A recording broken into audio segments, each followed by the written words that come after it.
Let's talk more on the war in Ukraine now and bring in Ukrainian Parliament member Yevheniia Kravchuk live in Kyiv. Yevheniia, thanks for being with us. We know that Russia now unleashing drones in Kyiv. We understand Ukrainian forces shot down dozens of them, along with 3 cruise missiles overnight.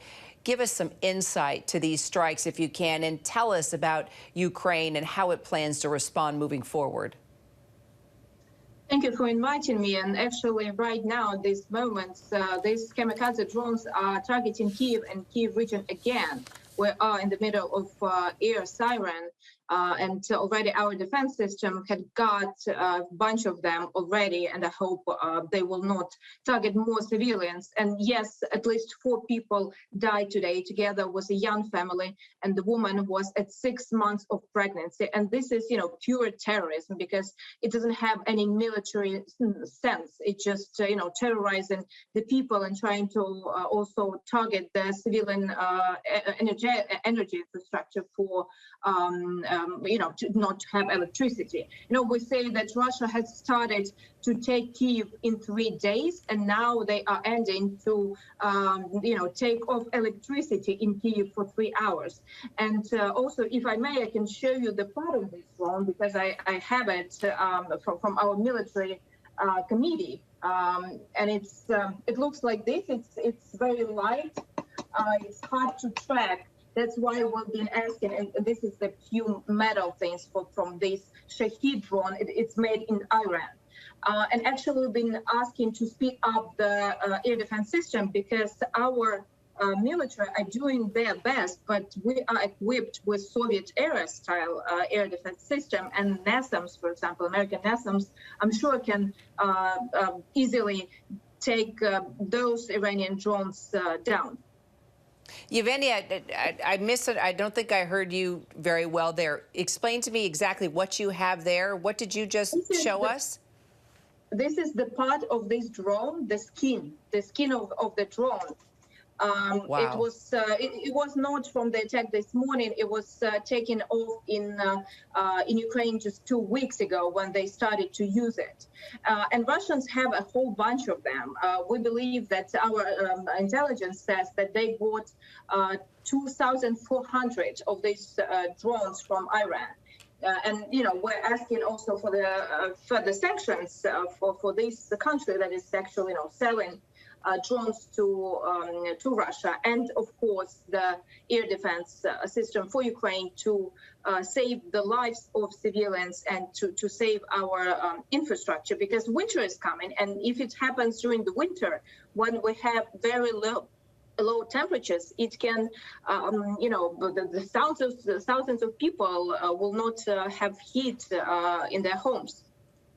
As you are collecting actual pieces of these drones from the strikes, are you able to gain any kind of intelligence in any way? Is this helping you in any way fight back?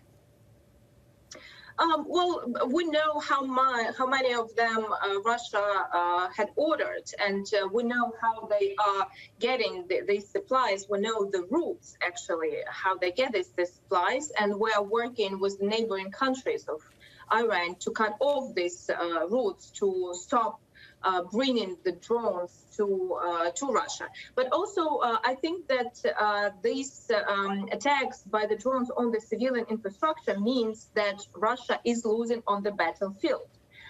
We are very successful in counter-attacks, about Kharkiv region, about the east.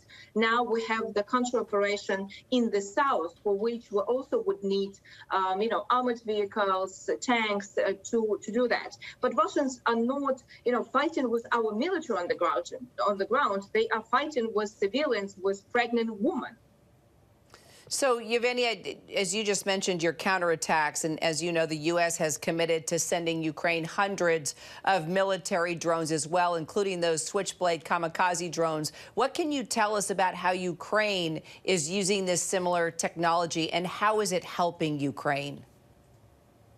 Of course, drones are very needed during the counterattack, and also we would need the Grey Eagle drones to target the air defense of Russia, which they keep on the temporary occupied territories. But also, I would say that planes are still needed because right now we're using the Soviet planes and trying to catch the drones as well, very successful from the planes. But I think we need to completely switch to the NATO standards. We're switching in the artillery, getting the 155 caliber, but also we need to switch in NATO standards for tanks and for the airplanes as well, and of course for the drones. And as you know, before I let you go, I've got to ask you about NATO starting these nuclear training exercises as Russia is also preparing for its own. What do you and other members of parliament there in Ukraine make of the latest rhetoric from Vladimir Putin suggesting that he would use nukes? Well, I mean, it's a threat for the whole world. And I think that the whole world should be very strong because actually blackmailing works only, when the threat is not fulfilling. And that's what, the Putin wants Russia to be considered the superpower, but it's not. Economically, it's getting weaker and weaker. In the military point of view, I mean, they cannot conquer Ukraine for 8 months, for more than 8 months. They showed that their army is not well trained, and we already got off their professional army. Now they have to mobilize just people from the streets, catching literally people on the streets.